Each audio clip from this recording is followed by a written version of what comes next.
दोस्तों, सबसे पहले सब्सक्राइब करें, नोटिफिकेशन बेल दबाएं और सबसे पहले वाली ऑप्शन ऑल करें, जिससे हमारी आने वाली नई वीडियो की नोटिफिकेशन आपको फ़ौरन मिल जाएगी। जय श्री राम भक्तों। दोस्तों, ये कथा बहुत ही सुंदर है। इस कथा में आप भी बताइएगा कि बंटवारा कैसे हुआ। आइए कथा श्रवण करें। आज की कथा है 3 आदमी, 8 रोटियां और 8 सोने के सिक्के। बंटवारा कैसे? आइए कथा श्रवण करें। एक बार 2 आदमी एक मंदिर के पास बैठे गपशप कर रहे थे। वहां अंधेरा छा रहा था और बादल मंडरा रहे थे। थोड़ी देर में वहां एक आदमी आया और वो भी उन दोनों के साथ बैठकर गपशप करने लगा। कुछ ही देर बाद वो आदमी बोला, उसे बहुत भूख लग रही है। उन दोनों को भी खूब भूख लग रही थी। पहला आदमी बोला, मेरे पास 3 रोटी हैं। दूसरा बोला, मेरे पास 5 रोटी हैं, हम तीनों मिल बांटकर खा लेंगे।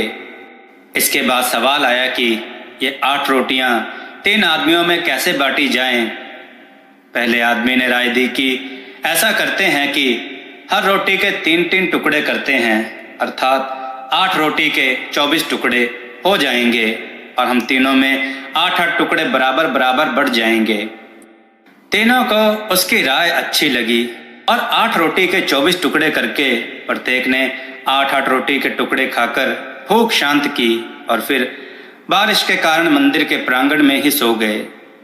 सुबह उठने पर तीसरे आदमी ने उनके उपकार के लिए दोनों को धन्यवाद दिया और प्रेम से 8 रोटी के टुकड़ों के बदले दोनों को उपहार स्वरूप 8 सोने के सिक्के देकर अपने घर की ओर चला गया।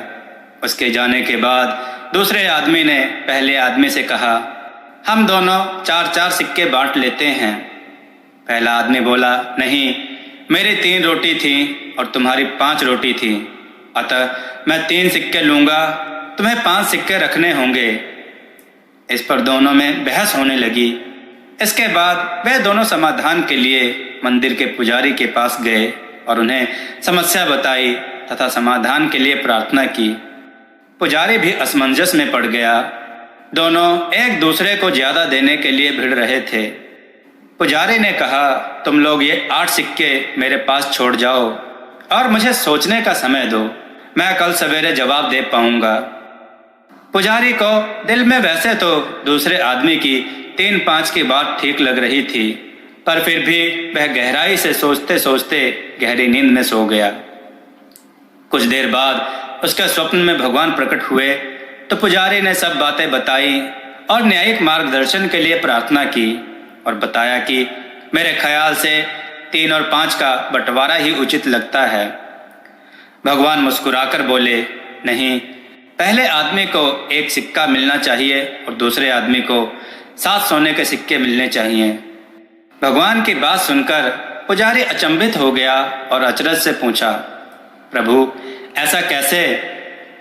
भगवान फिर एक बार मुस्कुराए और बोले, इसमें कोई शंका नहीं कि पहले आदमी ने अपनी 3 रोटी के 9 टुकड़े किए, परंतु उन 9 में से उसने सिर्फ 1 बांटा और 8 टुकड़े स्वयं खाए, अर्थात उसका त्याग सिर्फ 1 रोटी के टुकड़े का था, इसलिए वो सिर्फ 1 सिक्के का ही हकदार है। दूसरे आदमी ने अपनी 5 रोटी के 15 टुकड़े किए, जिसमें से 8 टुकड़े उसने स्वयं खाए और 7 टुकड़े उसने बांट दिए, इसलिए वह न्यायानुसार 7 सिक्के का हकदार है। यही मेरा गणित है और यही मेरा न्याय है। ईश्वर के न्याय का सटीक विश्लेषण सुनकर पुजारी नतमस्तक हो गया। दोस्तों, इस कहानी का सार यह है कि हमारी वस्तु स्थिति को देखने की, समझने की दृष्टि और ईश्वर का दृष्टिकोण एकदम भिन्न है। हम ईश्वरीय न्याय लीला को जानने समझने में सर्वथा अज्ञानी हैं।